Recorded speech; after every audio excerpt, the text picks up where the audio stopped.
आज तक स्टोरीज के मुअज़्ज़ज़ नाज़रीन अस्सलाम वालेकुम। मुअज़्ज़ज़ नाज़रीन इकराम, इससे पहले आप इस कहानी की 93 एक साथ सुन चुके हैं। अब किस्त 94 मुलाहिज़ा फरमाए।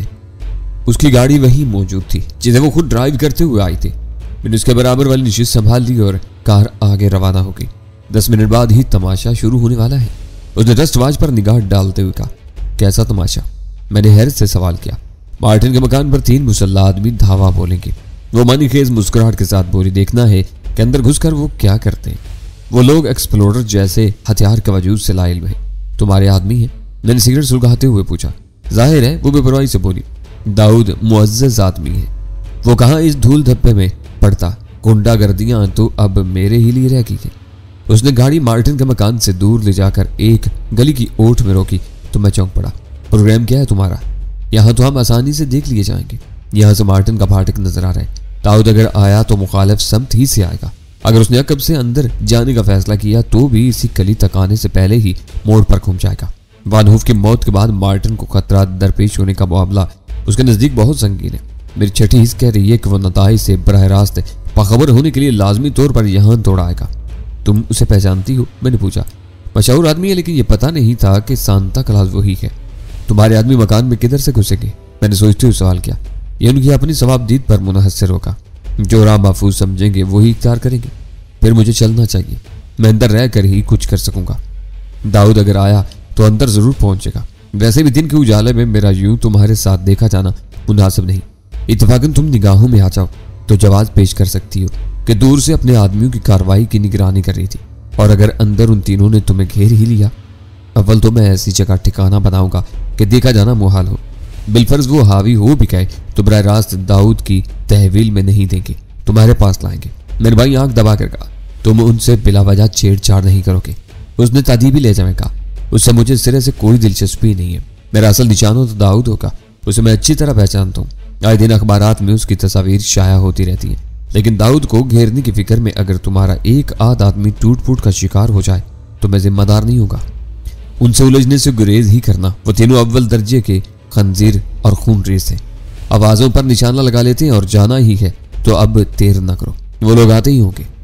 मैंने थैले में से भरा हुआ पस्तौल मुहाफाजिल मैगजीन साथ लिया और गाड़ी से उतरकर लाउबाली अंदाज में सिगरेट नोशी करते हुए मैं किसी दुश्वारी से दो चार हुए बगैर उस नीम वीरान रहायशी इलाके की तरफ सड़क तय करके एक पगली रास्ते पर मुड़ा और चंद मिनट बाद तंग और मुतफिन गली में दाखिल हो गया।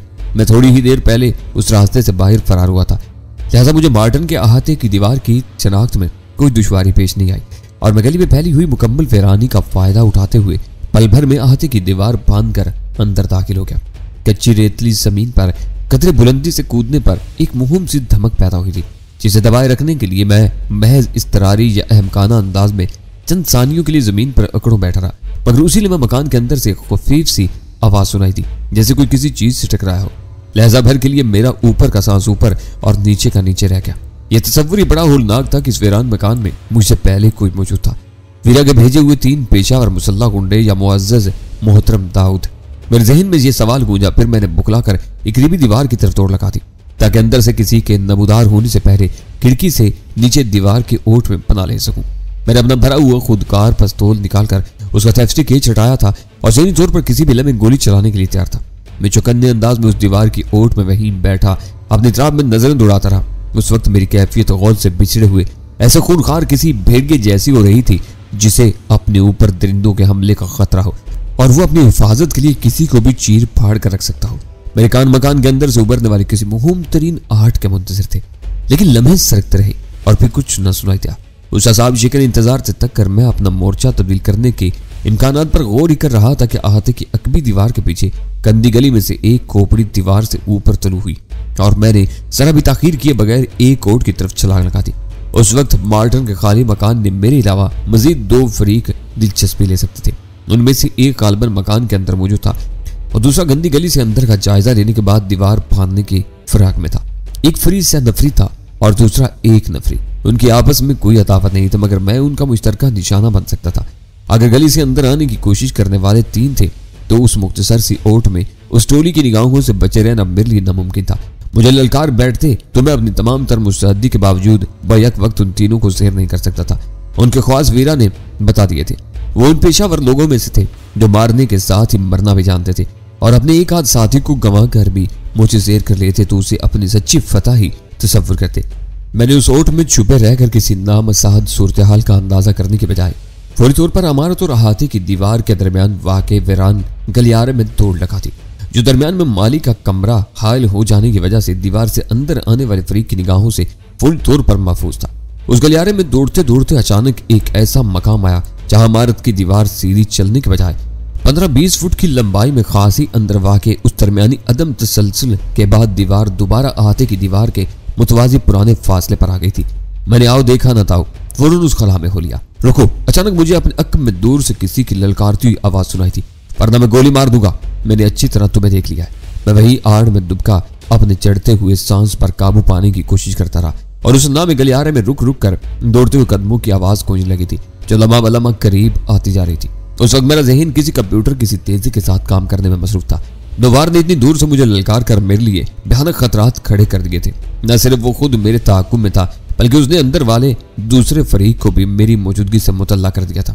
दौड़ते हुए कदमों की धमक थम थम कर करीब आती जा रही थी और मैं उस इब्तदाई मरहले पर अपनी कमीनगाह से निकलकर सपाट गलियारे में दू बदू खुली फायरिंग का खतरा मोल लेने के लिए तैयार नहीं था, क्योंकि उस तरह हर एक की तवज्जो बस उसी एक महाज पर मरकूज हो जाती और मेरे बच निकलने के इम्कानात अमलन मफकूद होकर रह जाते।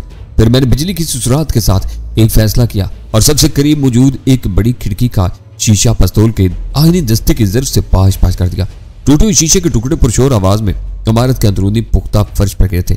उसी के साथ मैं एक पाए के सारे उस एक मंजिला इमारत की छत पर चढ़ता चला गया। उस वक्त मैं दिल ही दिल में ये दुआ मांग रहा था कि टूटे हुए शीशे के उस पार कोई ऐसा खुला रास्ता मौजूद हो कि वो सब मुझे इमारत के अंदर ही ढूंढते रह जाए। शीशे के टुकड़े इतनी तेज आवाज के साथ अंदर गिरे थे कि अब हर एक का उस तरफ मुतवज्जा होना नागुज़ीर हो गया था। सर पर पहुंचते ही पंजों के बल आगे बढ़कर मैंने चंद फुट ऊंची दीवार की ओर से मुतात अंदाज में नीचे झांका तो गलियारे में दौड़ते हुए कबील जुस्सा शख्स की खोपड़ी प्राय रास्त मेरे निशाने पर थी और मुझसे बेखबर था, लेकिन मैं कोई कार्रवाई किए बगैर उसका जायजा लेकर दोबारा वहीं दुबक गया। भागते हुए शख्स के कदमों की आवाज उस ओट में पहुंची जहां घुसकर मैं उसकी जद से बचा था। फिर वहां सन्नाटा छा गया। शायद वो खिड़की का टूटा हुआ शीशा देखकर कुछ सोचे समझे बगैर अंदर घुस गया था। वक्ती तौर पर खतरा टल गया था, मगर ये बात यकीनी थी कि मुझे देख लेने वाला उस वक्त तक चैन से न बैठता जब तक मुझे तलाश न कर लेता। उसकी कोशिश मौकूफ होने का बस एक ही इम्कान था कि उसकी मुठभेड़ पहले से अंदर मौजूद उस शख्स से हो जाती जिसकी कोई आड़ सुनकर मैं चौंका था। मैं दिल ही दिल में उस सिचुएशन का तस्वुर करके महसूस हुए बगैर नहीं रह सका। फिर आगे भेजे वो तीनों आदमी अगर दाऊद के पीछे लग जाते तो मैं ऊपर बैठा चैन की बांसुरी बजाता रहता और वो एक दूसरे को खून के प्यासे हो जाते। मेरे अंदर दाखिल होते ही सूरत हाल ने इस कदर गैर मुतवक्का अंदाज में कलाबाजी खाई थी कि मेरा अंदर दाखिल होने का मकसद फोत होकर रह गया था। किसी महफूज मकाम से अंदर की सूरत हाल का जायजा लेने के बजाय मुझे छत पर मैसूर होकर बैठना पड़ गया था और सूरत हाल से फौरी गुलखलासी की कोई उम्मीद नजर नहीं आ रही थी। कुछ देर तक अपने उसान बहाल करने के बाद मैंने आहिस्ता आहिस्ता उस तरफ सरकना शुरू कर दिया जिधर बरामदा वाक़ था। खुशनसीबी की यह बात थी कि वह इमारत अंदर से अच्छी तरह मेरी देखी भाली थी और मेरा अंदाजा था वीरा के भेजे हुए आदमियों में से कम एक जरूर बरामदे पर काबज रहने की कोशिश करेगा ताकि अंदर कोई मौजूद हो तो उधर से फरार न हो सके। इब्तिदा में उधर सकूत ही छाया रहा, मगर मैं उठकर नीचे झांकने की हिम्मत न कर सका। अगर कोई ऊपर की तरफ मुतवज्जा होता तो मेरी ऐसी कोशिश खुदकुशी के मुतरादिफ हो सकती थी। काफी देर के सबर आजमा और असाब शिकन इंतजार के बाद नीचे से आवाजें सुनाई देने लगी। पता नहीं छल्लावे की तरह कहाँ गायब हो गया। एक आवाज सुनाई थी, सारी इमारत छान डाली है। तुझे वहम हुआ होगा चिड़िया का बच्चा भी होता तो हमारी निगाहों से नहीं बच सकता था। दूसरी आवाज में हल्की सी नागवारी नुमाया थी, जैसे उसे सारे बेसमर भाग दौड़ कर गुजरी हो। वहम? मैं कसम खा सकता हूं कि मैंने उसे भागते देखकर उसका पीछा किया था। पहला भन्ना कर बोला था, बस जरा सी आड़ मिलते ही वो शीशा तोड़कर अंदर ऐसा गायब हुआ कि हाथ ही ना सका। हो सकता कि अंदर कोई तहखाना रहा हो। ये कोई तीसरी फिक्र मंद आवाज थी। इस समकान को भी देख लिया, बज़ाहिर तो अंदर कोई ऐसा तहखाना नहीं। दूसरे की आवाज सुनाई दी थी। ऐसा मालूम हुआ जैसे उन तीनों ही की खोपड़ियों पर बर्फ चमकर रह गई थी। किसी को भी छत का ख्याल नहीं सूझा था। फिर हम कब तक यहाँ छक मारते रहेंगे? पहले अपने साथी हौसला शिकन रवैये से बेजार मालूम हो रहा था। अब वो निकल ही गया है तो हम कब तक यहाँ बैठे उसकी चांद को रोते रहेंगे? मेरे दानिश में तो वापस लौटना चाहिए, लेकिन सवाल यह है कि हम रिपोर्ट क्या देंगे? तीसरे ने सवाल किया, हमें यही तो देखना था कि यहाँ कौन मौजूद है। बस बता देंगे कि लाश के नकाबे शनाख्त चीथड़ों के अलावा कोई और भी था जो धोखा देकर साफ निकल गया। यह तजवीज़ पहले की थी। और हम 3 होते हुए भी हाथ मलते रह गए।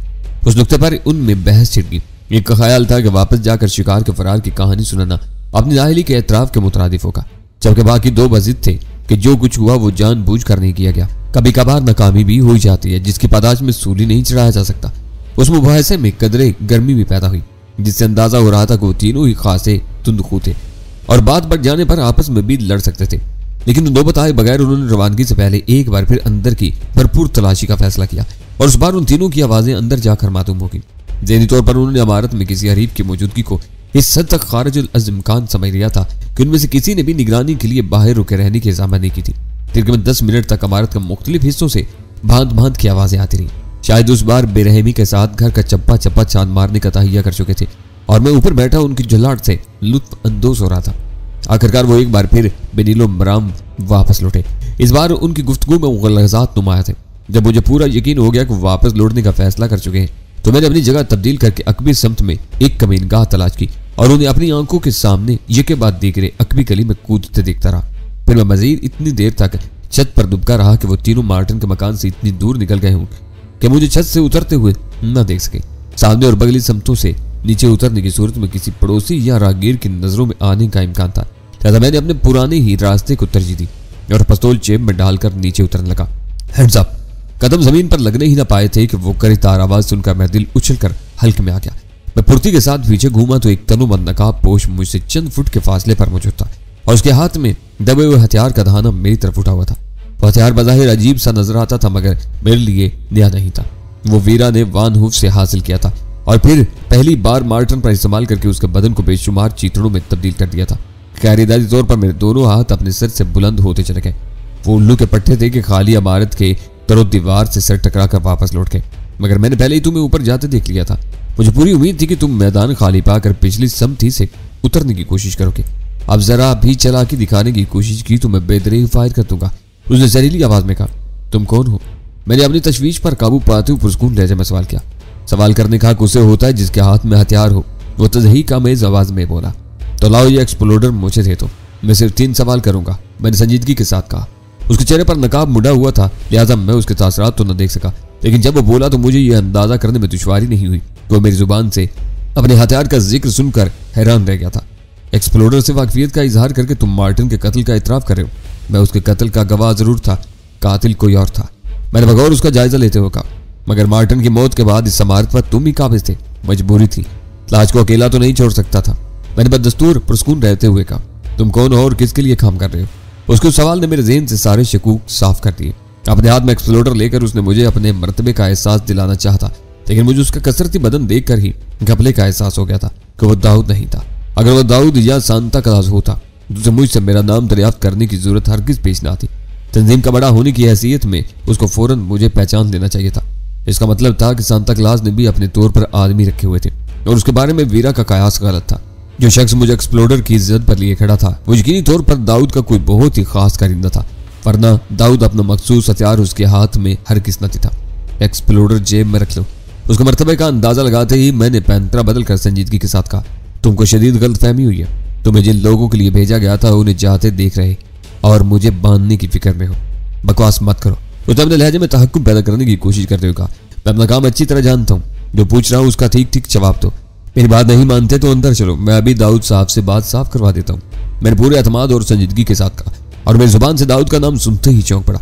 कौन दाऊद? मैं किसी दाऊद साहब को नहीं जानता, मुझे तुम झांसा नहीं दे सकोगे, उसने बरहमी का इजहार करते हुए कहा, लेकिन उसके लहजे में खोखलापन था। लो वो खुद ही आ गए। मैंने एक बेर साख्ता मुस्कुराहट के साथ सर को कदर खम देकर निगाहों से उसके पीछे इशारा किया। मेरे एतमाद से धोखा खाकर वो गैर इरादी तौर पर पीछे घूमा था और मैंने पूरी कुव्वत के साथ उसकी कमर पर लात चढ़ दी। वो किसी सांड की तरह टकराता हुआ मुंह के बल नीचे गिरा था। मैंने बढ़कर जूते की एड़ी से उसके दाहिने हाथ की उंगलियों पर इतनी शदीद जर लगाई कि एक्सप्लोडर उसकी गिरफ्त से आजाद हो गया, जिस पर मैंने बिला तखीर कब्जा कर लिया। उसके साथ उसकी पेशानी पर भी एक ठोकर रसीद कर दी थी। बेखबरी में किए जाने वाले वार की वजह से वो मार खा गया था, लेकिन फुर्ती के साथ जमीन से उठकर वो मेरी तरफ पलटा तो उसकी कैफियत किसी दरिंदे की सी थी। वो दोनों हाथ फैलाए मेरी तरफ बढ़ा था। मैं तुझे फना कर दूंगा, वो कहर और नफरत से लबरेज लहजे में कह रहा था। दाऊद एक ऐसा नाम है जिसे दोहरा कर तूने अपनी मौत को ललकारा है, वरना शायद तू मेरा कैदी ही रहता। रुक जाओ वरना मैं गोली मार दूंगा। मैंने पीछे हटते हुए एक्सप्लोडर उसकी तरफ तान कर कहा, मगर यूं महसूस हो रहा था जैसे वो अंधा और बहरा हो गया। वो बुड़बुड़ाता हुआ किसी दो पैकर दरिंदे की तरह मुझे पीस डालने की नीयत से आगे बढ़ता ही रहा और मैंने मजबूरन उसके पेट पर फायर कर दिया। अगर मैं उछलकर फौरन ही दूर न हट गया होता तो उसके खून और चीथड़ों में नहा गया होता। गोली बदन में पवस्त होते ही उसका जिस्म किसी बम की तरह अचानक फट गया था। सुल्तान शाह की वापसी सूरज गरूब होने के बाद काफी देर से हुई थी और मैं उसे दूर से पहचान कर मार्टिन के मकान से थोड़ी दूर रोकने में कामयाब हो गया था। कार ठहरते ही मैं दरवाजा खोलकर थके हुए अंदाज में अंदर नशिस्त पर गिरा था। खैरियत तो है, बाहर क्या कर रहे थे? उसने हैरत के साथ सवाल किया। वैसे इख्तिसार के साथ उन वाकयात से आगाह करने लगा जो उसके चले जाने के बाद मेरे साथ पेश आए थे और मुझे मार्टिन के मकान को खैरबाद कहना पड़ा था। ओह, खासा हंगामा हुआ है, मेरे खामोश होने पर बोला, लेकिन उसे मार डालने के बाद अंदर रुपोश रहने में क्या खतरा था? बज़ाहिर मकान वीरान रहता मगर तुम अंदर ही छुपे रहते। दाऊद को अब तक अपने आदमी के वापस न लौटने से तशवीश लाहक हो गई होगी। मैंने कहा, वीरा ने उसे अपने आदमी की रिपोर्ट से आगाह कर दिया होगा जिसमें किसी नगाहपोश की मौजूदगी का जिक्र नहीं था। जब वो एक आदमी को भेज सकता है तो उसकी तलाश में दूसरा भी रवाना कर सकता है। मुझे पूरा यकीन है कि अब तक उसका कोई आदमी मार्टिन के मकान में दाखिल होकर दूसरी लाश दरियाफ्त कर चुका होगा, क्योंकि मार्टिन की चीथड़ों की खबर उसे वीरा ने दे दी थी। उसका मतलब है कि दाऊद साफ बच गया। फिलहाल तो यही समझ लो। ये बताओ कि तुम्हारे काम का क्या रहा? मैंने तजस्सुस अमेज़ लहजे में सवाल किया। पासपोर्ट बन गए, लेकिन वीज़ा का काम वक्त तलब है। मैंने दोनों पासपोर्ट एक ट्रैवल एजेंट को दे दिए हैं। हमें टिकट उसी से लेने होंगे और वो फाजबी मुआवजे पर कल तक ज्यादा से ज्यादा वीजे लगवा देगा। गुड, मैंने तहसीन अमेज़ लहजे में कहा। इटली का वीज़ा बहुत अहम है, वो ज़रूर लगना चाहिए। मुझे याद था, वो मुस्कुराते हुए बोला, कल शाम तक सारा काम हो जाएगा। आज रात मुझे किराए की रकम ट्रैवल एजेंट के घर पर पहुंचानी होगी। नशिस्तें कब की करवा लूँ? अब तो शहर ने भी कबूल करने से इनकार कर दिया है। यहाँ छुपते फिरने से बेहतर होगा कि हम कल रात ही यहाँ से लंदन के लिए रवाना हो जाएं। मैंने कहा, तो क्या वीरा साथ नहीं जाएगी? उसने हैरत से सवाल किया। वो बाद में आए तो अच्छा है। मैंने उसे तुम्हारी रवानगी के बारे में नहीं बताया। हम दोनों सुकून से एक साथ सफर कर सकेंगे। वो तंजीम की मीटिंग और दाऊद के मामलात निपटा कर आ जाएगी, लेकिन उससे रब्ता कहाँ और कैसे होगा? वो सब हो जाएगा, तुम फिक्र ना करो। मैंने कहा, मैं उसका लंदन का फ़ोन नंबर और पता ले लूंगा। उसी के साथ है बराह रास्त गजाला से मुलाकात का तरीका भी मालूम कर लूंगा। वह सर हिला कर रह गया, लेकिन उसके अंदाज से जाहिर हो रहा था कि उस बारे में किसी उलझन का शिकार था। लेकिन मैंने उस वक्त उसे मजीद कुरेदना नामुनासिब समझा। सदर के एक पब्लिक कॉल ऑफिस के करीब मैंने कार रखवा ली और वहां से वीरा का नंबर मिलाकर उसे इशारे में अपने साथी की बखैर आफियत वापसी की इत्तला देते हुए वाज़ेह कर दिया कि मैं कॉल ऑफिस से बोल रहा था। मैं तुम्हारे फ़ोन की बेचैनी से मुंतजिर थी। जवाब में उसकी आवाज़ आई, अब क्या प्रोग्राम है तुम्हारा? जब बस्तरी की फिक्र की जाएगी। मैंने कन नखियों से कुर्बो जवार का जायजा लेते हुए धीमी आवाज़ में कहा, फिलहाल तुम सीधे हिल पार्क पहुंचो। उसकी आवाज़ उभरी, मेरे पास एक बहुत अहम इत्तला है। मैं 8 बजे तक वहां पहुंचकर तुमसे मिलूंगी। कैसी इत्तला? मैंने हर से सवाल किया। थोड़ी देर पहले लंदन से एक खबर मिली है, बस आकर बात करूंगी। मैं पूछता ही रह गया, लेकिन वो उजलत में मालूम होती थी। उसने गुड बाय कहकर सिलसिला मुनक़ते कर दिया। मेरे दिल में लंदन के हवाले से तशवीश पैदा हो गई थी। न जाने वो क्या अहम इत्तला थी। अगर उसका ताल्लुक गजाला से था तो उससे आगे मैं कुछ न सोच सका। मेरे दिल की धड़कनें तेज हो गई थी। क्या हुआ? कुछ परेशान नजर आ रहे हो? सुल्तान शाह ने देखते ही सवाल कर दिया। कुछ नहीं, बस हिल पार्क चलो, मैंने कहा। कार खामोशी से हिल पार्क की तरफ चल पड़ी और मैं ख्यालात की रोह में डूब गया। मौसम खुशगवार था और हल्की हल्की हवाएं चल रही थी, मगर हिल पार्क ज्यादा आबाद नहीं था। खासतौर पर पार्किंग लाट तो तकरीबन खाली ही पड़े हुए थे। पड़ी हुई थी।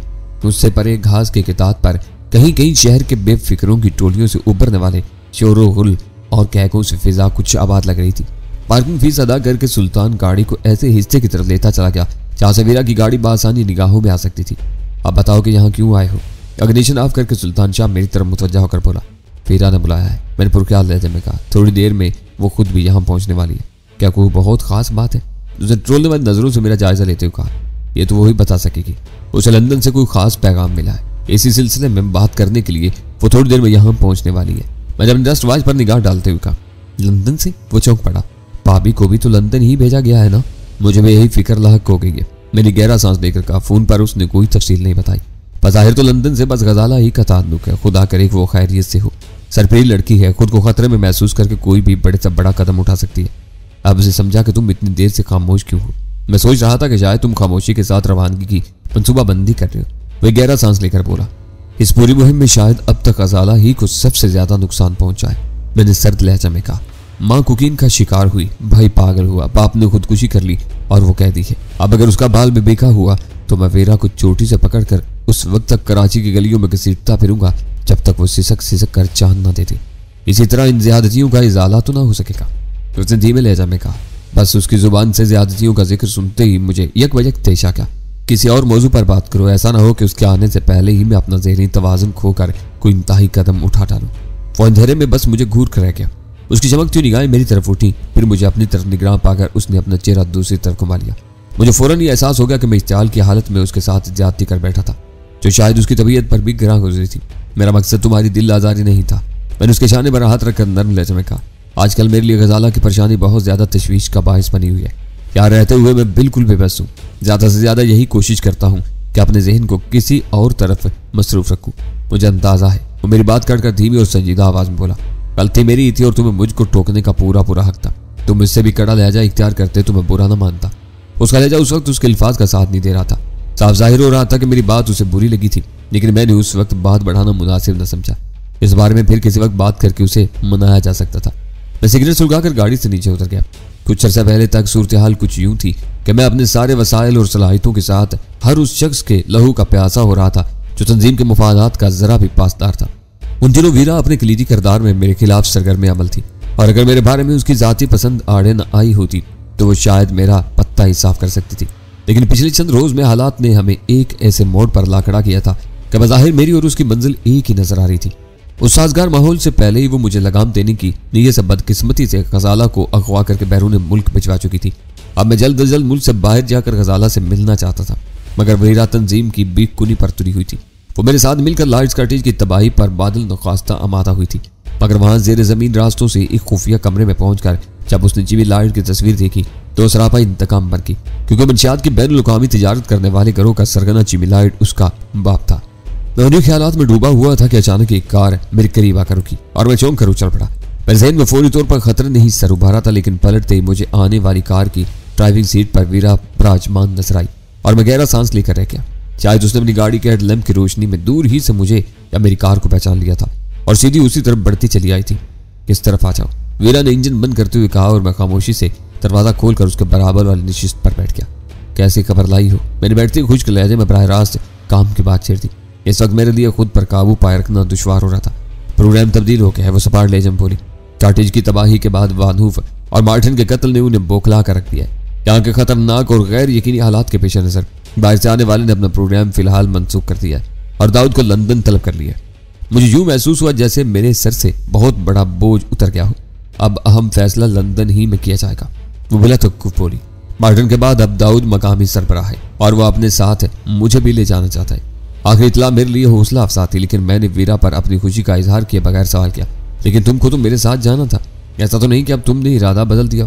साथ जाने का यह मतलब नहीं कि मैं उसके कंधे पर सवार होकर जाऊंगी। वो हंसते हुए बोली, चाहोगे तो मैं तुम्हारे साथ चली जाऊंगी, लेकिन बेहतर यही होगा कि मैं दाऊद के साथ सफर करूं। खुल का सामने न आने में ये बड़ी खराबी होती है कि न चाहते हुए भी वफादारी का इजहार करना पड़ता है। लंदन पहुंचते ही हम एक दूसरे से राब्ता कायम कर सकते हैं। तुम्हें गजाला तक पहुंचाने में ज्यादा वक्त सर्फ नहीं होगा, लेकिन मैं लंदन में तुम्हें कहाँ तलाश करता फिरूंगा? लंदन में मेरा कयाम इंपीरियल होटल में होगा। रसल स्क्वायर के ट्यूब स्टेशन से चंद कदम के फासले पर तुम वहां पहुंच सकोगे। चाहो तो मुझे फोन कर लेना। और तुम वहां पहुंचोगी कब तक? मैंने सवाल किया। हो सकता है कि कल ही रवाना होना पड़े, उसने कहा। प्रोग्राम का इन्हिसार दाऊद पर होगा। बिलफर्ज तुमसे राब्ता ना हो सके तो गजाला तक रसाई की सूरत क्या होगी? वो लंदन में नहीं, बरहंगम के करीब काउंट्री नामी कस्बे में है। बराह रास्त रसाई की कोशिश में मामला खराब भी हो सकता है। तय शहर में गलत लोगों से टकरा गए तो दुश्वारियां खड़ी हो जाएंगी। दाऊद कल नहीं तो परसों हर कीमत पर यहाँ से निकलने की कोशिश करेगा। मौजूदा हालात से वो खुद भी खौफजदा है। मैंने अंदाजा लगाया है कि वो निकल भागने के इस मौका से पहली फुर्सत में फायदा उठाने की कोशिश करेगा। वो सब तो दुरुस्त है, मगर तुम तफरीहन तो लंदन नहीं जा रही हो कि रात दिन होटल के कमरे में बैठी मेरी फोन कॉल का इंतजार करती रहोगी? वहां पहुंचते तुम्हें किसी अगली मंजिल के लिए सफर जारी रखने का हुक्म मिल सकता है, या तुम लंदन ही में इजलास में मसरूफ हो सकती हो। ऐसी सूरत में मैं वहां क्या करूंगा? मैंने सवाल किया। तुम अफरूजा मौजूआत पर जिच कर रही थी। वो बेबसी के साथ हंसते हुए बोली, मेरे बारे में ताज़ा तरीन मालूमात तुम्हें शेफर्ड्स बुश के इलाके में आर्म्स नामी पब के बार टेंडर से मिल सकेंगी। अंडे जैसी शफाफ खोपड़ी वाला, अधेड़ उम्र और दराज कामत अंग्रेज है। नाम जैकब है, मगर आम तौर पर टोनी कहलाता है। तो बराह रास्त तो मुझे एक लफ्ज भी ना बताएगा। मैं पहुंच गई तो खुद ही उसे तुम्हारे बारे में बाखबर कर दूंगी। मुझसे पहले तुम पहुंच जाओ तो मैगी हार्वे के बॉयफ्रेंड के तौर पर अपना तारुफ करवाना। तुम उसका रवैया दोस्ताना पाओगे। ये मैगी हार्वे क्या बता है? मैं उस बार उससे अलग होने से पहले पूरी मालूमात हासिल करना चाहता था। कुछ नहीं, बस ये आपस का एक शिनाख्ती कोड है। वो समझ लेगा कि तुम्हें मैंने उससे राब्ता कायम करने की हदायत की है। उसका मतलब है कि वो भी तुम्हारी ही लाइन का आदमी है। अब इतनी तफसील में ना जाओ। वो चिढ़कर बोली, जरा जरा सी बात पर यूं ही जिरा करते रहो तो ये मौजूद सारी रात भी खत्म ना हो सकेगा। तुम्हारे लिए इतना काफी है कि लंदन में तुम्हारे लिए एक राब्ता मौजूद रहेगा। मुझे तुम्हारे जाती मामलात से कोई गर्ज नहीं। मैंने उसका मूड खराब होता देखकर नर्म और मकाराना लहजे में कहा, मैं सिर्फ इतना जानना चाह रहा हूँ कि वो अगर तुम्हारे मशागिल से बाखबर है तो शायद उन लोगों को भी जानता हो जो काउंट्री में गजाला की मेजबानी के फराइज अंजाम दे रहे हैं। मुफाहमत के बाद ऐसी क्या सराइयां बेसूत हैं। वो बोली, इंग्लैंड में गजाला तक पहुंचने की कोई महफूज और सहल तरकीब होती तो मैं खुद ही तुमको आगाह कर देती। मालूम होता है कि मेरी तरफ से तुम्हारे जहन में अब भी शुबहात कार फरमा है। तुम गलत समझ रही हो। तुम्हारे नजदीक गजाला का मामला इतना अहम नहीं है जितना मेरे लिए। इसलिए हो सकता है कि कोई सामने की बात तुम्हारी निगाहों में आने से रह गई हो। बस उसी ख्याल से पूछ लिया था। फिर तुम कब रवाना हो रहे हो? उसने मौजूद बदलते हुए सवाल किया। रवानगी तो बाद की बात है। पहले इटली और दूसरे ममालिक का वीजा लगवाना होगा, उसके बाद टिकट खरीदने की नौबत आएगी। आजकल तो मैं वैसे भी कलाश हो रहा हूँ। फिक्र ना करो, वो बेपरवाही के साथ बोली। पिछली नशिस्त का पायदान में एक पैकेट पड़ा हुआ है, उसमें 50,000 के बड़े नोट और एक सादा क्रेडिट कार्ड मौजूद है। तुम बीसी की हैसियत से वो कार्ड कहीं भी इस्तेमाल कर सकोगे। चोरी का कार्ड है? मैंने मानी खेज लहजे में सवाल किया। करोड़ों के खेल में ऐसी चोरियां नहीं की जाती। तंजीम के अकाउंट पर वो कार्ड बाकायदा जारी हुआ है। नाम फर्जी था, बस इत्तेफाक से तुम्हारे काम आ जाएगा। वो पुरअतमाद लहजे में बोली। उस पर तुम एक वक्त में एक जगह से $5,000 तक की खरीदारी कर सकोगे, लेकिन कहीं जरूरत पेश आई गई तो मैं बीसी किलमोर की हैसियत से खुद को शनाख्त कैसे करवा सकूंगा? मेरी सारी सफरी दस्तावेजात तो असल नाम पर तैयार हुई हैं। दोहरी शख्सियत। वो हल्का सा कहका मार कर बोली, कार्ड इस्तेमाल करते हुए भूल जाना कि तुम डैनी हो। कार्ड जारी कराते हुए ये ख्याल रखा जाता है कि उसे तंजीम का कोई अहम कारिंदा ही इस्तेमाल करेगा। लिहाजा कार्ड के साथ 2 दस्तावेजात भी मौजूद हैं जो तुमको बेसिक किलमोर करा देंगे। बस तुम्हें एक फार्म पर अपनी तस्वीर चस्मा करना होगी। वैसे इतना बताती चलूं कि इस दर्जे का कार्ड हर एक के पास नहीं होता, इसलिए आमतौर पर शनाख्त का मुतालबा तौहीन समझा जाता है। बेएतमादी से काम लिया जाए तो असल कार्ड इस्तेमाल करना भी मुहाल हो जाता है। मैं पिछली नशिस्त के पायदान से रकम का पैकेट उठाने के लिए पीछे मुड़ा ही था कि अपनी जगह सुन्न होकर रह गया। वीरा की समत में अकबी दरवाजे के करीब एक कबील जुस्सा शख्स न जाने कब से खड़ा हमारी गुफ्तगू सुन रहा था। वीरा गुफ्तगू में इतनी मुनहमिक रही थी कि अकब मुआयने में भी उसे अजनबी का अक्स नजर नहीं आ सका था। मेरे रद्द अमल में कोई ऐसी नुमाया बात थी कि वीरा भी चौंक पड़ी। क्या बात है? लेकिन उससे पहले कि मैं वीरा के सवाल का जवाब देता, अजनबी फुर्ती के साथ अपनी समत का दरवाजा खोलकर अकबी नशिस्त पर सवार हो गया। अंदर दाखिल होती उसका दाहिना हाथ जेब से बाहर आ गया जिसमें पिस्तौल तपा हुआ था। तुम कौन हो? ये क्या बदतमीजी है? वीरा पलटकर बरहमी के साथ हो रही थी, मगर अजनबी के हाथ में मौजूद पिस्तौल की झलक देखते ही उसकी आवाज दम तोड़ गई। जिंदगी अजीज है तो दोनों खामोशी के साथ अपनी नशिस्तों पर बैठे रहो और जो हदायत मिले उस पर बेचूचना अमल करते रहो, वरना मैं कराटे के एक ही वार में अपने हरीफ की गर्दन तोड़ देने में महारत रखता हूँ। जरूरत पेश आई तो फायर करने से भी दुरेग नहीं करूंगा। तुम कौन हो और हमसे क्या चाहते हो? मामले की संगीनी का अंदाजा करते ही वीरा के लहजे में तब्दीली आ गई थी, मगर फिक्रमंद वो अब भी नजर नहीं आती थी। यहाँ से गाड़ी निकालो, फिर सब कुछ मालूम हो जाएगा। वो सर लहजे में बोला। वीरा के समत में पार्किंग लाट की तरफ जगह न सिर्फ खाली बल्कि निस्बतन तारीक थी। उसी वजह से अजनबी को खामोशी के साथ उधर से पेशकदमी का मौका मिल गया था।